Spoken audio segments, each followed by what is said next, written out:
भारत के निवासी मेरे भाई बहनों, प्यारे बच्चों, आज जब हम पीछे देखते हैं इन वर्षों के तरफ, तो ये देखते हैं कि जो रास्ता अपने सामने हमने रखा था उस पे काफी दूर हम आगे बढ़े हैं, लेकिन ये रास्ता बनाने में बहुत से रोड़े आते हैं, ये सब मुझे मालूम। और इसीलिए जहाँ भी मैं बोलती हूँ मैं इसी बात पे जोर देती हूँ कि जब तक जनता, चाहे वो मजदूर हो, चाहे वो गरीब हो या कोई और नागरिक हो, जब तक वो स्वयं इसको हाथ में नहीं लेंगे कि जहाँ भी अन्याय है उसके तरफ ध्यान दिलाएं और केवल शिकायत के रूप से नहीं, लेकिन सुझाव दिलाएं कि ये यहाँ पे गलती हुई है, इस प्रकार से हम और आप मिलके इस गलती को सुधार सकते हैं। हमारी कोशिश रही है कि जो आदर्श हमारे महान नेताओं ने हमारे सामने और देश के सामने रखे, उसी पथ पर हम कदम आगे बढ़ाएं। भुवनेश्वर से इंदिरा गांधी की कई यादें जुड़ी हुई हैं और इनमें से अधिकतर यादें सुखद नहीं हैं। इसी शहर में उनके पिता जवाहरलाल नेहरू पहली बार गंभीर रूप से बीमार पड़े थे, जिसकी वजह से मई 1964 में उनकी मौत हुई थी। और इसी शहर में 1967 के चुनाव प्रचार के दौरान इंदिरा गांधी पर एक पत्थर फेंका गया था, जिससे उनकी नाक की हड्डी टूट गई थी। यही वो शहर है जहां इंदिरा गांधी ने अपने जीवन की आखिरी चुनावी भाषण दिया था। 30 अक्टूबर 1984 की दोपहर इंदिरा गांधी ने जो चुनावी भाषण दिया, उसे हमेशा की तरह उनके सूचना सलाहकार HY शारदा प्रसाद ने तैयार किया था, लेकिन अचानक उन्होंने तैयार आलेख से अलग होकर बोलना शुरू कर दिया। उनके बोलने का तेवर भी बदल गया था। इंदिरा गांधी बोली, मैं आज यहाँ हूँ, कल शायद यहाँ ना रहूँ, मुझे चिंता नहीं है मैं रहूँ या ना रहूँ। मेरा लंबा जीवन रहा है और मुझे इस बात का गर्व है कि मैंने अपना पूरा जीवन अपने लोगों की सेवा में बिताया है। मैं अपनी आखिरी सांस तक ऐसा करती रहूंगी और जब मैं मरूंगी तो मेरे खून का एक एक कतरा भारत को मजबूत करने में लगेगा। कभी कभी डेस्टिनी शब्दों में ढलकर आने वाले दिनों की तरफ इशारा कर रही थी। भाषण के बाद जब वो राजभवन लौटी तो राज्यपाल विशंबर नाथ पांडे ने कहा कि आपने हिंसक मौत का जिक्र करके मुझे हिलाकर रख दिया है। इंदिरा गांधी ने जवाब दिया कि वो ईमानदार और फैक्चुअली बात कर रही थी। उस रात इंदिरा जब दिल्ली वापस लौटी तो काफी थक गई थी। उस रात वो बहुत कम सो पाई। सामने के कमरे में सो रही सोनिया गांधी जब सुबह 4 बजे अपनी दमे की दवाई लेने के लिए उठकर बाथरूम गई तो इंदिरा उस समय जाग रही थी। सोनिया गांधी अपनी किताब राजीव में लिखती हैं कि इंदिरा भी उनके पीछे पीछे बाथरूम में आ गई और दवा खोजने में उनकी मदद करने लगी। वो ये भी बोली कि अगर तुम्हारी तबीयत फिर बिगड़ने लगे तो मुझे आवाज दे देना, मैं जाग रही हूँ। सुबह 7:30 बजे तक इंदिरा गांधी तैयार हो चुकी थी। उस दिन उन्होंने केसरिया रंग की साड़ी पहनी थी जिसका बॉर्डर काला था।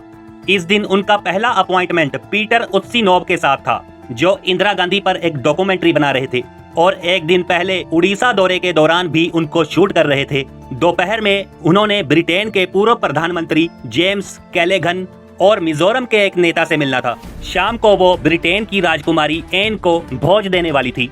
उस दिन नाश्ते में उन्होंने 2 टोस्ट, सीरियल, संतरे का ताजा जूस और अंडे लिए थे। नाश्ते के बाद जब मेकअप मैन उनके चेहरे पर पाउडर और ब्लशर लगा रहे थे तो उनके डॉक्टर KP माथुर वहां पर पहुंच गए। वो रोज उसी समय उन्हें देखने पहुंचते थे।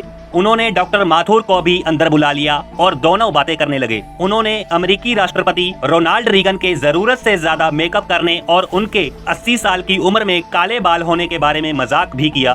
9:10 पर जब इंदिरा गांधी बाहर आई तो खुशनुमा धूप खिली हुई थी।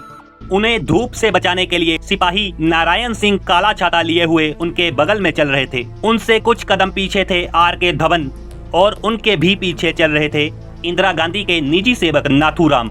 सबसे पीछे थे उनके निजी सुरक्षा अधिकारी सब इंस्पेक्टर रामेश्वरम दयाल। इस बीच एक कर्मचारी एक टी सेट लेकर सामने से गुजरा जिसमें उत्सीनोव को चाय सर्व की जानी थी। इंदिरा ने उसे बुलाकर कहा कि उत्सीनोव के लिए दूसरा टी सेट निकाला जाए। जब इंदिरा गांधी एक अकबर रोड को जोड़ने वाले विकेट गेट पर पहुंची तो वो धवन से बात कर रही थी। धवन उन्हें बता रहे थे कि उन्होंने उनके निर्देश अनुसार यमन के दौरे पर गए राष्ट्रपति ज्ञानी जैल सिंह को संदेश भिजवा दिया है कि वो 7 बजे तक दिल्ली लैंड कर जाएं ताकि उनको पालम हवाई अड्डे पर रिसीव करने के बाद इंदिरा ब्रिटेन की राजकुमारी एन को दिए जाने वाले भोज में शामिल हो सके। लेकिन अचानक वहां पर तैनात सुरक्षाकर्मी बेअंत सिंह ने अपनी रिवॉल्वर निकालकर इंदिरा गांधी पर फायर किया। गोली उनके पेट में लगी। इंदिरा ने चेहरा बचाने के लिए अपना दाहिना हाथ उठाया, लेकिन तभी बेअंत ने बिल्कुल पॉइंट ब्लैंक रेंज से 2 और फायर किए। ये गोलियां उनके बगल, सीने और कमर में घुस गईं। वहां से 5 फुट की दूरी पर सतवंत सिंह अपनी थॉमसन ऑटोमेटिक कार्बाइन के साथ खड़ा था। इंदिरा गांधी को गिरते हुए देख वो इतनी दहशत में आ गया कि अपनी जगह से हिला तक नहीं। तभी बेअंत ने उसे चिल्लाकर कहा, गोली चलाओ। सतवंत ने तुरंत अपनी ऑटोमेटिक कार्बाइन की सभी 25 गोलियां इंदिरा गांधी के शरीर के अंदर डाल दी। बेअंत सिंह का पहला फायर हुए 25 सेकंड बीत चुके थे और वहां तैनात सुरक्षा बलों की ओर से कोई प्रतिक्रिया नहीं आई थी। अभी सतवंत फायर कर ही रहा था कि सबसे पहले सबसे पीछे चल रहे रामेश्वरम दयाल ने आगे दौड़ना शुरू किया, लेकिन वो इंदिरा गांधी तक पहुंच पाते कि सतवंत की चलाई गोलियां उनकी घात और पैरों में लगी और वो वहीं ढेर हो गए। इंदिरा गांधी के सहायकों ने उनके शत बिशत शरीर को देखा और एक दूसरे को आदेश देने लगे। एक अकबर रोड से एक पुलिस अफसर दिनेश कुमार भट्ट वह ये देखने के लिए बाहर आए कि ये कैसा शोर मच रहा है। उसी समय बेअंत सिंह और सतवंत सिंह ने दोनों ने अपने हथियार नीचे डाल दिए। बेअंत सिंह ने कहा, हमें जो कुछ करना था हमने कर दिया, अब तुम्हें जो कुछ करना है तुम करो। तभी नारायण सिंह ने आगे कूदकर बेअंत सिंह को जमीन पर पटक दिया। पास के गार्ड रूम से आईटीबीपी के जवान दौड़ते हुए आए और उन्होंने सतवंत सिंह को भी अपने घेरे में ले लिया। हालांकि वहां पर हर समय एक एम्बुलेंस खड़ी रहती थी, लेकिन उस दिन उसका ड्राइवर वहां पर मौजूद नहीं था। इतने में इंदिरा के राजनीतिक सलाहकार माखनलाल फोतेदार ने चिल्लाकर कार निकालने के लिए कहा। इंदिरा गांधी को जमीन से आर.के. धवन और सुरक्षा कर्मी दिनेश भट्ट ने उठाकर सफेद एम्बुलेंस कार की पिछली सीट पर रखा। आगे की सीट पर धवन, फोतेदार और ड्राइवर बैठे। जैसे ही कार चलने लगी, सोनिया गांधी नंगे पांव अपने ड्रेसिंग गाउन में मम्मी मम्मी चिल्लाते हुए भागती हुई आई। इंदिरा गांधी की हालत देख वो उसी समय कार की पीछे वाली सीट पर बैठ गई। उन्होंने खून से लथपथ इंदिरा गांधी का सर अपनी गोद में ले लिया। कार बहुत तेजी से एम्स की तरफ बढ़ी। 4 किलोमीटर के सफर के दौरान कोई भी कुछ नहीं बोला। सोनिया का गाउन इंदिरा के खून से भीग चुका था। कार 9:32 पर एम्स पहुंची।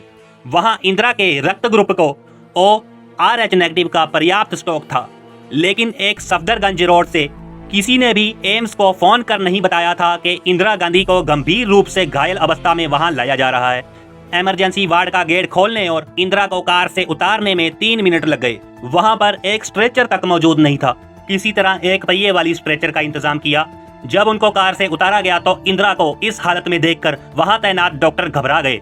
उन्होंने तुरंत फोन करके एम्स के सीनियर कार्डियोलॉजिस्ट को इसकी सूचना दी। मिनटों में वहां पर डॉक्टर यूलेरिया, डॉक्टर MM कपूर और डॉक्टर A बालाराम पहुंच गए। इलेक्ट्रोकार्डियोग्राम में इंदिरा के दिल की मामूली गतिविधि दिखाई दे रही थी, लेकिन नाड़ी में कोई धड़कन नहीं मिल रही थी। उनकी आंखों की पुतलियां फैली हुई थी, जो संकेत था कि उनके दिमाग को डैमेज पहुंची है। एक डॉक्टर ने उनके मुंह के जरिए उनकी सांस की नली में एक ट्यूब घुसाई ताकि फेफड़े तक ऑक्सीजन पहुंच सके और दिमाग को जिंदा रखा जा सके। इंदिरा को 80 बोतल खून चढ़ाया गया, जो उनके शरीर की सामान्य खून मात्रा का 5 गुना था। डॉक्टर यूलेरिया ने कहा, मुझे तो देखते ही डर लगा था कि वो इस दुनिया से जा चुकी हैं। उसके बाद हमने इसकी पुष्टि के लिए ECG किया। फिर मैंने वहाँ मौजूद हेल्थ मिनिस्टर शंकरानंद से पूछा कि अब क्या करना है, क्या हम उन्हें डेड घोषित कर दें? उन्होंने कहा कि नहीं।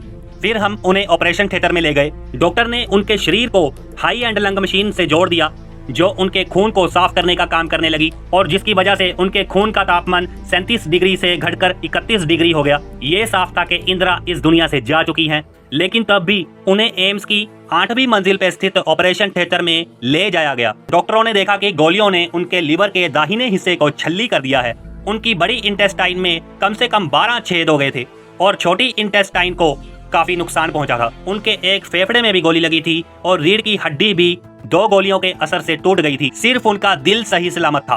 अपने बॉडीगार्ड द्वारा गोली मारे जाने के लगभग 4 घंटे बाद 2:23 पर इंदिरा गांधी को डेड घोषित कर दिया, लेकिन सरकारी प्रचार माध्यमों ने इसकी घोषणा शाम 6 बजे तक नहीं की। इंदिरा गांधी की जीवनी लिखने वाले इंदर मल्होत्रा बताते थे कि खुफिया एजेंसियों ने आशंका प्रकट की थी कि इंदिरा गांधी पर इस तरह का हमला हो सकता है। उन्होंने सिफारिश की थी कि सभी सिख सुरक्षा कर्मियों को उनके निवास स्थान से हटा लिया जाए, लेकिन जब ये फाइल इंदिरा के पास पहुंची तो उन्हें बहुत गुस्से में उस पर 3 शब्द लिखे, आर नॉट बी सेकुलर, क्या हम सेकुलर नहीं हैं? उसके बाद ये तय किया गया कि एक साथ 2 सिख सुरक्षा कर्मियों को उनके नजदीक ड्यूटी पर नहीं लगाया जाएगा। 31 अक्टूबर के दिन सतवंत सिंह ने बहाना किया कि उनका पेट खराब है, इसीलिए उसे शौचालय के नजदीक तैनात किया जाए। इस तरह बेअंत और सतवंत एक साथ तैनात हुए और उन्होंने इंदिरा गांधी से ऑपरेशन ब्लू स्टार का बदला लिया। आई होप आपको यह वीडियो पसंद आई होगी दोस्तों। Thank you so much guys. Please like share and subscribe this channel.